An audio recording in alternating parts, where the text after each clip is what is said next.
నమస్తే BCN news కి స్వాగతం. నా పేరు నీలిమ. ముందుగా ముఖ్యాంశాలు. ఉచిత బస్సు ప్రయాణ పథకాన్ని చూసి ఓర్వలేక జగన్ అమరావతిపై విష ప్రచారం చేస్తున్నారు. నిప్పుడు జరిగిన మాజీ మంత్రి దేవినేని ఉమా.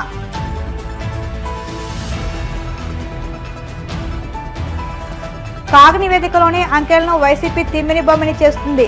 ఆగ్రహం వ్యక్తం చేసిన AP biodiversity board chairman Nelaipalem Vijay Kumar.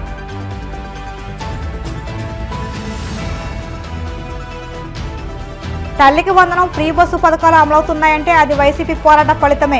YCP Kadapa జిల్లా అధ్యక్షుడు రవీంద్రనాథ్ రెడ్డి వ్యాఖ్య.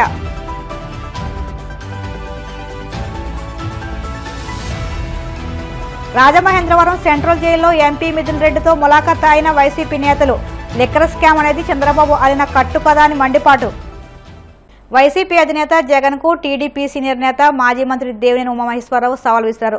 దమ్ముంటే అమరావతిలో పర్యటించాలని, ఇక్కడ జరుగుతున్న అభివృద్ధిని స్వయంగా చూడాలని అన్నారు.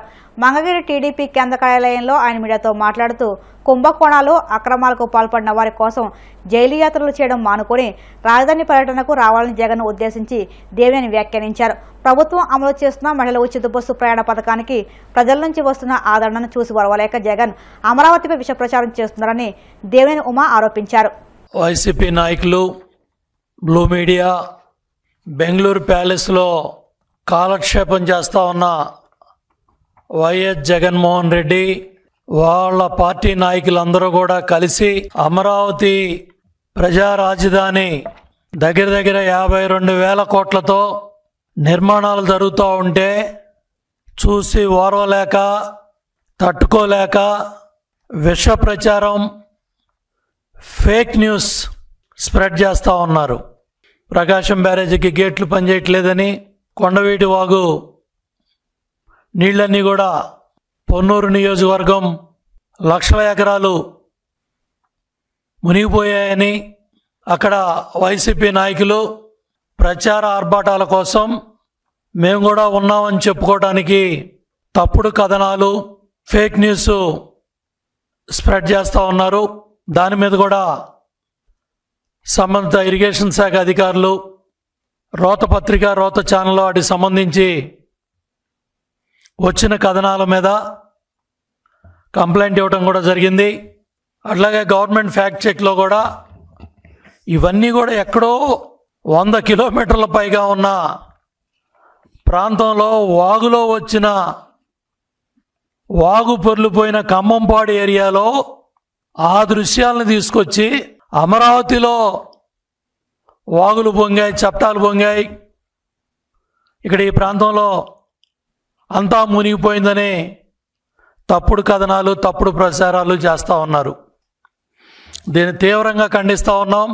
జగన్మోహన్ రెడ్డికి దమ్ము ధైర్యం ఉంటే ఈ తప్పుడు కథనాలు, తప్పుడు వ్యాఖ్యలు, ఈ ఫేక్ ప్రచారాలు పక్కన పెట్టి, నీ జైలు యాత్రలన్నీ కూడా పక్కన పెట్టి అసెంబ్లీకి వచ్చి చూడు, సెక్రటేరియట్కి వచ్చి చూడు, హైకోర్టుకు వచ్చి చూడు, ఎస్ఆర్ఎంలో 1000 మంది పిల్లలు చదువుతున్నారు, వెళ్ళి చూడు, రోడ్లు ఎలా ఉన్నాయో, విట్ ఎలా ఉందో చూడు, అమృత ఎలా ఉందో చూడు.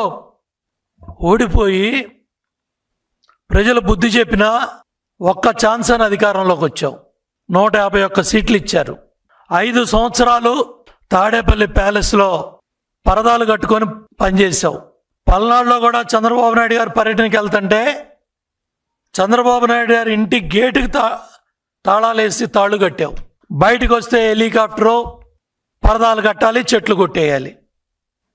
అమరావతి మీద విష ప్రచారం చేసి 3 రాజధానులని తప్పుడు ప్రచారాలు చేసి న్యాయస్థానాల చుట్టూ తిప్పి శాసనమండలిలో నువ్వు చేసిన పరిస్థితులన్నీ కూడా ఆ రోజు చంద్రబాబు నాయుడు గారు స్వయంగా చూశారు.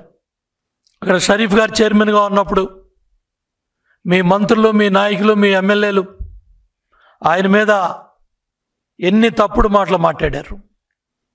శాసనసభలో ఎన్ని కారుకోతలు కూశారు. 34,000 ఎకరాలు ఇచ్చిన 29,000 రైతాంగాన్ని, మహిళలని కూడా చూడకుండా డొక్కల్లో పోలీసులతో తన్నిచ్చి వేలాది మందిని కేసుల్లో ఇరికిచ్చి వందలాది మందిని జైళ్లకు పంపి ఇళ్ల మీద డ్రోన్లు తిప్పి పనులు ఆపేసి 3 రాజధానులని చెప్పి నాటకాలాడి 11 సీట్లు పరిమితం అయ్యావు. నువ్వు చేసిన ఈ తప్పుడు కార్యక్రమాల వల్ల ప్రజలు నీకు బుద్ధి చెప్పి అమరావతి రైతాంగం దగ్గర నుంచి రాష్ట్రంలో 5 కోట్ల మంది ప్రజలు కూడా జగన్మోహన్ రెడ్డి ప్రభుత్వం రాకూడదు. కాగ్ నివేదికలోనే అంకెలను వైసీపీ తిమ్మినిబమ్మిని చేస్తుందని టీడీపీ అధికార ప్రతినిధి AP biodiversity board chairman Nelayapalem Vijayakumar విమర్శించారు. మాజీ ఆర్థిక మంత్రి బుగ్గన రాజేంద్రనాథ్ రెడ్డి ఈ ఏడాది ఆదాయాన్ని 2 నెలల క్రితం అంకెలతో పోల్చి కూటమి ప్రభుత్వం విఫలం అంటూ మభ్యపెట్టే ప్రయత్నం చేస్తారని దుమ్మెత్తారు. 2023 జూలైలో వైసీపీ హయాంలో 58,000 కోట్లు ఆదాయం వచ్చిందని, 2023 జూలైలో కేంద్రం నుంచి వచ్చిన 20,000 కోట్ల గ్రాంట్లను కూడా కలిపి చెప్పిన బుగ్గన అదే 2025లో జూలైలో కేంద్రంలో నుంచి ఎలాంటి గ్రాంట్లు లేకుండానే రాష్ట్రం సొంత ఆదాయం 49,000 కోట్లు అనే విషయాన్ని చెప్పడం లేదని ఆగ్రహం వ్యక్తం చేశారు. కేంద్రం గ్రాంట్స్ను మినహాయిస్తే 2023 జూలైలో వచ్చిన ఆదాయం కేవలం 38,000 కోట్లు మాత్రమే అని నీలాయపాలెం వివరించారు. మళ్ళీ సాక్షి పేపర్ గురించి మాట్లాడాలంటే నాకే బాధగా ఉంది, కానీ మాట్లాడక తప్పట్లేదు. ఎందుకంటే పొద్దున్న లేచి పేపర్ తీయంగానే అర్ధసత్యాలు కూడా కాదు, అసత్యాలు, తప్పుడు రాతలు, తప్పుడు ఫిగర్లు మాట్లాడడం వాళ్ళ కామనే. కాకపోతే క్యాగ్ ఇచ్చిన, అంటే కంట్రోలర్ ఆడిటర్ జనరల్ వాళ్ళు ఇచ్చిన ఫిగర్స్ను కూడా తిమ్మిని బమ్మిని చేసి అటు ఇటు కలిపేసి 2023తో పోల్చి ఏందేందో చేసేసి నిన్న బుగ్గన రాజేంద్ర రెడ్డి గారు మాజీ ఆర్థిక మంత్రి, అంత మాజీ ఆర్థిక మంత్రి కూడా పాపం సాక్షి వాళ్ళు చెప్పారో ఆయన చేశాడో, ఆయన తెలిసి చేశాడో, ఆయన తెలియక చేశాడో, కానీ రకరకాలుగా మార్చి ఆరెంజ్ పండ్లని మ్యాంగోల్ని కంపేర్ చేసి ఏది టేస్ట్ బాగుంటుందంటే ఇదేం టేస్ట్ దానికి ఉంటుందిరా బాబు అనే విషయం కూడా తెలియకుండా రకరకాలుగా మార్చి ఇవాళ సాక్షి పేపర్లో ఏదో పెద్ద చేసుకునేశారు. 58,000 కోట్ల రూపాయలు సరే మీ సొంత ఆదాయం కాకపోవచ్చు, 2014లో రావాల్సిన డబ్బు, మా గవర్నమెంట్లో రావాల్సిన డబ్బు మీ గవర్నమెంట్ వచ్చినప్పుడు కేంద్రం ఇచ్చింది, దాంతో కలిపి చెప్పావు. నువ్వు దాన్ని కూడా దోచేసావు, దానికి కూడా తినేసావు. ఏం చేశారు? ఫలాంటి చేసాం, ఫలానా ఒక ప్రాజెక్టు కట్టాం, ఒక పరిశ్రమ తెచ్చాం, ఇన్ని వేల ఉద్యోగాలు పెట్టాం, ఇవేవీ లేకుండా ఎక్కడి నుంచి చేశారు మీరు? సో రాజేంద్ర రెడ్డి గారు ఫైనల్గా వైసీపీ వాళ్ళకి, సాక్షి పేపర్కి ఆర్థిక అంశాల నుంచి ఇచ్చేటప్పుడు దయచేసి కొంత నిబద్ధత అనేది పాటించాలి. ఎందుకంటే క్యాగ్ సంఖ్యల్ని తారుమారు చేసి మీ ఇష్టం వచ్చినట్టు ఏని దాన్ని జడ్డుతో కలిపి, ఏని ఎక్స్తో కలిపి మీ ఇష్టం వచ్చిన పైకి కింద కలిపేస్తే చూడడానికి చాలా అసహ్యకరంగా ఉంది. సో దేని కలపాలో, దేని కంపేర్ చేయాలో, oranges cannot be compared with mangoes అని ఇంగ్లీష్లో సాగుతుంది. దేని ఫ్లేవర్ దాందే. ఇష్టం వచ్చినట్టు కలిపేసి ఏదేదో పెట్టేసి మాకంటే మీకు ఎక్కువ వచ్చి చెప్తే మ్యాక్సిమం మీ సాక్షి పేపర్లో ఒక పేజ్ ఫుల్ వేసుకోవడానికి పనికొస్తుందేమో, కానీ it's a crime. You are not suppose to do it. Mister Rajendra Reddy గారు, వైసీపీలో అందరికీ చెప్తున్నాం, ఇట్లాంటి ఏదో పనులు చేయొద్దండి. ఆర్థిక అంశాలకే ఉంచండి. క్యాగ్ పెట్టినలా ఇస్తుంది, దాంట్లో అన్ని చూస్తారు. లేకపోతే మీకు అంతగా ఉంటే ఆ క్యాగ్ రిపోర్టే మీ సాక్షిలో మొత్తం వేసేయండి. అంతేకాని దానికి వక్ర భాష్యాలు చెప్పకండి. It's a cheap thing to do. So ఇంకొకసారి చెప్తున్నాము, ధైర్యం ఉంటే వీధుల్లోకి వచ్చి జనాలకు సేవ చేసి, మాతో పాటుగా సేవ చేసి, మీకంటే మేము ఎక్కువ సేవ చేస్తున్నాం, వాళ్ళ దగ్గర మీరు మెప్పుకోలు పొంది 4 ఓట్లు ఎక్కువ సంపాదించుకోవచ్చు. కానీ ఇట్లాంటి తప్పుడు భాష్యాలు చెప్పి, తప్పుడు సంఖ్యలు చెప్పి మాట్లాడడం మాత్రం చాలా బాధగా ఉంది. సో ఆంధ్రప్రదేశ్ ప్రజలందరికీ చెప్తున్నాము, మన ఇన్కమ్ ఏమేమి ఉన్నాయో ఖచ్చితంగా వైసీపీలో ఉన్నప్పుడు కంటే బాగుంది. ఆర్థిక స్థితి కుదుటపడుతుంది. ఏ రకమైన ప్రాబ్లమ్స్ రావట్లేదు. ఆర్థికంగా అంకెలతో సహా చెప్తున్నాం. జిఎస్టీలో కావచ్చు, స్టాంప్స్ అండ్ రిజిస్ట్రేషన్లో కావచ్చు, ప్రతి దాంట్లో మన ఇన్కమ్ ఇంతకు ముందు కంటే ఖచ్చితంగా ఆర్థిక స్థితి మెరుగుపడుతుంది. ప్రజలు నిశ్చింతగా ఉండొచ్చు. కూటమి ప్రభుత్వం సూపర్ 6 సూపర్ సక్సెస్ అంటూ చంకలో కొట్టుకుంటుందని, అది సూపర్ ఫెయిల్యూర్ అంటూ వైసీపీ కడప జిల్లా అధ్యక్షుడు రవీంద్రనాథ్ రెడ్డి మండిపడ్డారు. ఎల్లో మీడియా మీకు మీరే సక్సెస్ అంటూ ఊదరగొట్టుకుంటే సక్సెస్ ఎలా అవుతుందని ఆయన ధ్వజమెత్తారు. కడపలో ఆయన మీడియాతో మాట్లాడుతూ సూపర్ 6లో అన్ని అమలు చేశామని ప్రజలను మభ్యపెట్టే ప్రయత్నం చేస్తున్నారని దుయ్యబట్టారు. ఈవీఎంల మోసం లేకపోతే కూటమి ప్రభుత్వం లేదని, ప్రజల సమస్యను ప్రశ్నించేందుకు ప్రతిపక్షాలు పోరాటాలు చేస్తున్నాయని అన్నారు. తల్లికి వందనం ఫ్రీ బస్సు అమలవుతుంటే అది వైసీపీ పోరాట ఫలితమే అని, ఇది సూపర్ 6 ప్రభుత్వం కాదు, సూపర్ ఫెయిల్యూర్ ప్రభుత్వం అంటూ విమర్శలు గుప్పించారు. రాసేవాళ్ళు ఎలా రాస్తారో, రాయించే వాళ్ళు ఎలా రాయిస్తారో వాళ్ళకే తెలియాలి. ప్రజలు నవ్వుకుండా అన్నారు సూపర్ సిక్స్ ఎక్కడుంది, ఎక్కడ అమలు చేసాం, మనము ఏం చేసాం, ఇవన్నీ ప్రజలు కూడా గమనిస్తూ అంటారు.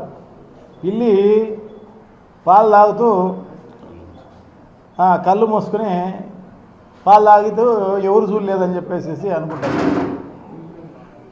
సో ఆ రకంగా మభ్యపెట్టే కార్యక్రమం, మోసం చేసే కార్యక్రమం, ఇవన్నీ ఎందుకు పనిలేక అందులో సూపర్ 6 పథకాలు కానీ అన్నీ అమలు చేసేసాం. సో ఇంకా ఎవరు మమ్మల్ని ఏమీ అనకూడదు, వైఎస్ఆర్ కాంగ్రెస్ పార్టీకి అయితే ఆ హక్కే లేదు. ఇలా వైఎస్ఆర్ కాంగ్రెస్ పార్టీ అనేది ఒక ప్రతిపక్షము. నిన్న ఎలక్షన్లలో కూడా దాదాపు 41-42% ఓట్ల శాతంతో నున్న వైఎస్ఆర్ కాంగ్రెస్ పార్టీ. మీరేదో ఈవీఎంల మోసంతో అధికారంలోకి వచ్చిన వాళ్ళు మీరు. ఈవీఎంలు అనేవి లేకపోతే మీరు వచ్చే ప్రశ్న లేదు. సో ఆ రకంగా మనం వచ్చి క్వశ్చన్ చేసే వాళ్ళు ఉండకూడదంటే ప్రతిపక్షాలు ఉండేదే ప్రజల సమస్యలను ప్రభుత్వ దృష్టికి తీసుకొచ్చేదానికి, ప్రజల దృష్టికి తీసుకొచ్చేదానికి, అవకాశం ఉన్న మేరకు ప్రజలందరికీ మేలు జరగాలి అని చెప్పేసి ఉద్దేశంతో క్వశ్చన్ చేసే కార్యక్రమం చేస్తారు, మిమ్మల్ని అదిలించే కార్యక్రమం చేస్తారు. మేమంతా కూడా గట్టిగా పోరాడినందువల్లనే ఈరోజు తల్లికి వందనం అనేది అంతో ఇంతో వచ్చిందంటే డెఫినెట్గా మా పోరాటం వల్లనే. ఫ్రీ బస్ అనేది కూడా అంతో ఇంతో ఇస్తున్నారు అంటే అది మా పోరాటం వల్లనే. మీరు స్వచ్ఛందంగా ఇచ్చిందే పెన్షన్లు తప్ప, మీరు మా పోరాటం వల్ల మీరు ఇచ్చినారు తప్ప వేరే ఏం లేదు.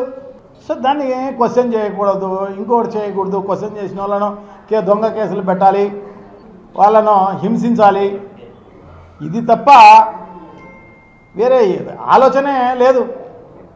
ప్రభుత్వమే అటర్ ఫ్లాప్, సూపర్ ఫెయిల్యూర్. ఇది సూపర్ ఫెయిల్యూర్. మనం బస్సు చెప్పింది ఏంది ఎలక్షన్లలో, మనం ఇప్పుడు అమలు చేసేది ఏంటి?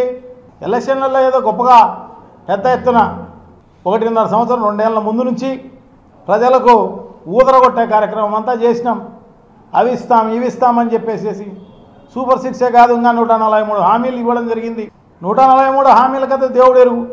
కనీసం ఈ సూపర్ 6 సూపర్ 7 అనేది తప్పకుండా ఇవ్వాల్సిన అవసరం ఉంది. అది ఇచ్చేంత వరకు వైఎస్ఆర్ కాంగ్రెస్ పార్టీ ఎప్పుడు పోరాడుతూనే ఉంటుంది, మీకు మతికి చేస్తూనే ఉంటుంది, మిమ్మల్ని అదిలిస్తూనే ఉంటుంది. మీ మెడలు వంచి ఇప్పించేదానికి అరాకొర అయినా ఇప్పించేదానికి ప్రయత్నం చేస్తుంది. ప్రతిపక్షాలు ఉండేదే అందుకు. ఈ రాష్ట్రంలో ప్రతిపక్షం ఉండేది ఒక్క వైఎస్ఆర్ కాంగ్రెస్ పార్టీనే.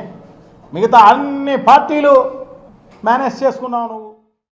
ఇప్పుడు కాసేపు ప్రకటనలు.